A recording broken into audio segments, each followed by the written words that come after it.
इस सीन में बॉब अचानक से प्रकट हो जाता है, बट आपने नोटिस किया वो कैसे आता है? तो इस सीन से पहले जब एलेना और वॉकर लड़ रहे होते हैं तो वॉकर से छुपने के लिए वो एक टेबल के पीछे चली जाती है, तो उस टेबल पे वॉकर अपनी शील्ड से अटैक करता है तो वो टेबल उड़ जाता है और जाके एक बॉक्स से टकराता है। तो उस बॉक्स पे आप नोटिस करोगे अगर ध्यान से तो उसके ऊपर एक ऑपरेटिंग स्क्रीन लगी होती है, वो एक्टिवेट हो जाती है, चालू हो जाती है, जो उस बॉक्स को ओपन कर देती है। तो वो उसी बॉक्स में होता है। इससे पहले भी आप देख सकते हो जब एलेना इस वर्ल्ड में पहली बार आती है तो उसके सामने कुछ पेपर्स होते हैं, कुछ डॉक्यूमेंट्स होते हैं जिस पर लिखा होता है प्रोजेक्ट सेंट्री।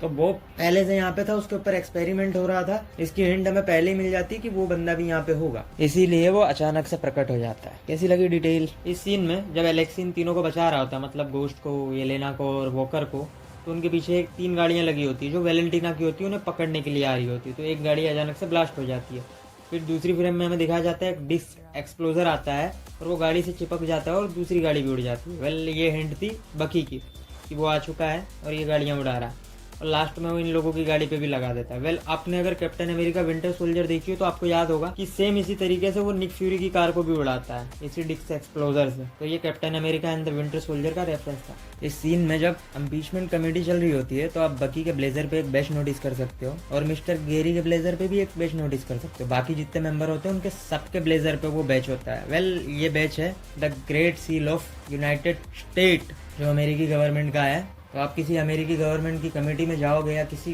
व्हाइट हाउस जैसी जगह पे जाओगे तो आप वहाँ पे पाओगे कि सेम तरीके का बैच लगाया जाता है। तो रियलिज्म को दिखाने के लिए ओरिजिनल बैच लगाए गए थे इस मूवी में।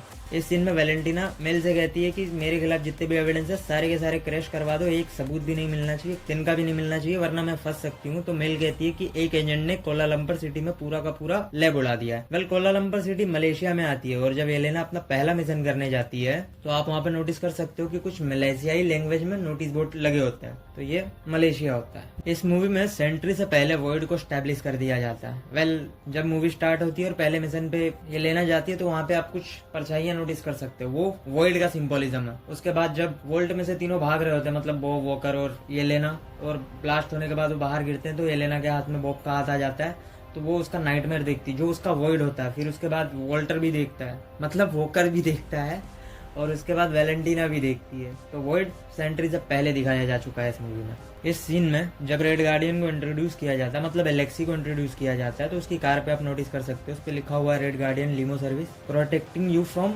Boring evening. वेल उसका जो कैरेक्टर है वो रॉकेट और डेडपुल टाइप का है, मतलब वो कभी दुखी दिखेगा नहीं आपको, वो जिस भी माहौल में रहेगा वो खुश रहता है। बाय चांस कभी कभी वो सेट दिखाई देता है, जब उसकी बात उसकी बेटियों पे पहुंच जाती है तो वो थोड़ा सेड हो जाता है, वरना वो रॉकेट और डेडपुल से 1% भी कम नहीं है। तो ये लाइन उसकी पर्सनैलिटी को फोर्स सेड करती है। भाग ले बच्चू भाग ले, पर भागने वाले भूत अपनी लंगोटी तो संभाल।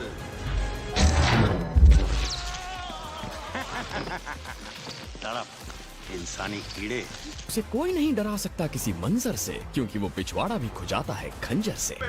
इस सीन में जब मेल और बकी साथ में खड़े होते हैं तो उनके राइट साइड में आप नोटिस कर सकते हो लिखा हुआ है द बैटल ऑफ न्यूयॉर्क। फिर एक बड़ा सा ये भी दिखाया गया है, तो ये स्टार्क टावर होता है। और जो एवेंजर की सबसे पहली लड़ाई हुई थी जो बाहरी दुनिया के लोगों से हुई थी वो थी the battle of New York.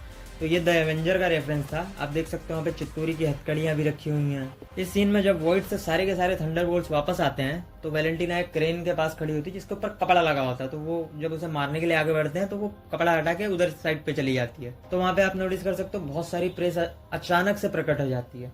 Well इसको सेटअप बहुत पहले से कर दिया गया था। जब वोल्ट में इन लोगों को कैद करती है और वो लोग मरते नहीं है तो उन्हें वो मारने जाती है और सेंट्री को एक्सट्रैक्ट करने जाती है कि उसका वर्क जो एक्सपेरिमेंट था वो सक्सेसफुल हो गया, तो उनको सेंट्री चाहिए होता है, तो वो वहां पे जाती है। तो वो जाने से पहले मेल को कहती है कि कल सुबह पूरी प्रेस मीडिया को बुला लो, प्रेस को इन्फॉर्म करो कल सुबह यहाँ आए, उन्हें दिखाना है मैं किस प्रोजेक्ट पे काम कर रही हूँ।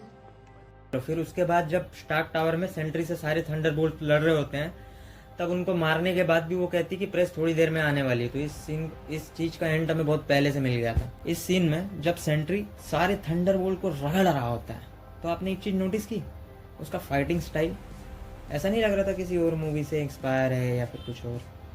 वेल ये सुपरमैन जैसा लगता है कुछ कुछ, जिन्होंने फॉलो किया हुआ डीसी को उनको पता होगा। तो नहीं, ये सच नहीं है। एक्चुअली में जो कॉमिक में सबसे पहला सुपर हीरो है वो अपना सेंट्री है मार्वल में, और सेंट्री को ही मार्वल का सुपर हीरो मतलब सुपरमैन कहा गया है। तो ये फाइटिंग स्टाइल मैच होना कोई बड़ी बात नहीं है, क्योंकि वो सबसे पावरफुल है तो वो इसी तरीके से लड़ेगा। उड़ने वाला कोई भी कैरेक्टर हो, आप चाहो तो ब्लैक एडम देख लो, उसके अंदर भी वो सेम तरीके से ही लड़ता है जो ब्लैक एडम होता है। तो जो ऐसे इस टाइप के कैरेक्टर होते हैं वो सेम इसी तरीके से फाइट करते हैं। इस सीन में जब बकी इन चारों को पकड़ के लाता है, मतलब एलेना को, एलेक्सी को, वॉकर को और गोस्ट को, तो आप एक चीज नोटिस करना कि एलेना को और गोस्ट को उसने सिर्फ और सिर्फ रस्सी से बांधा होता है और कुछ हथकड़ियां हैंड कप्स लगाए होते हैं, पर जो रेड गार्डियन को और वॉकर को उसने बांधा होता है तो आप उस पर नोटिस करोगे ध्यान से, आयरन रोड से बांधा होता है उन दोनों को उसने।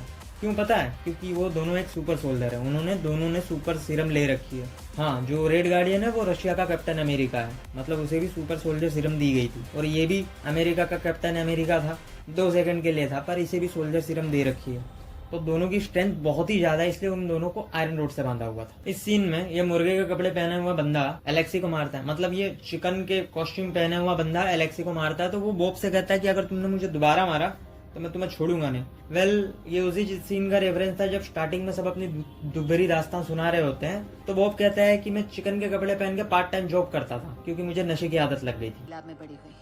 चिकन के कपड़े पहन के पार्ट टाइम जॉब करता था क्योंकि ड्रग्स की लत लग गई थी। सही है, सुनो। मूवी जहाँ से स्टार्ट होती है वहीं पे जाके खत्म भी हो जाती है। वेल, आप कहोगे कि पिछली वीडियो में भी तूने सेम बात कही थी, तो हाँ सही है, पर इस सीन में आप नोटिस करो ये जाती है, पहला मिशन जो होता है एलेना का, तो ये सेम लेबोरेटरी जो लास्ट वाले क्लाइमैक्स सीन में दिखाया गया वुड वाला, तो सेम यही होता है।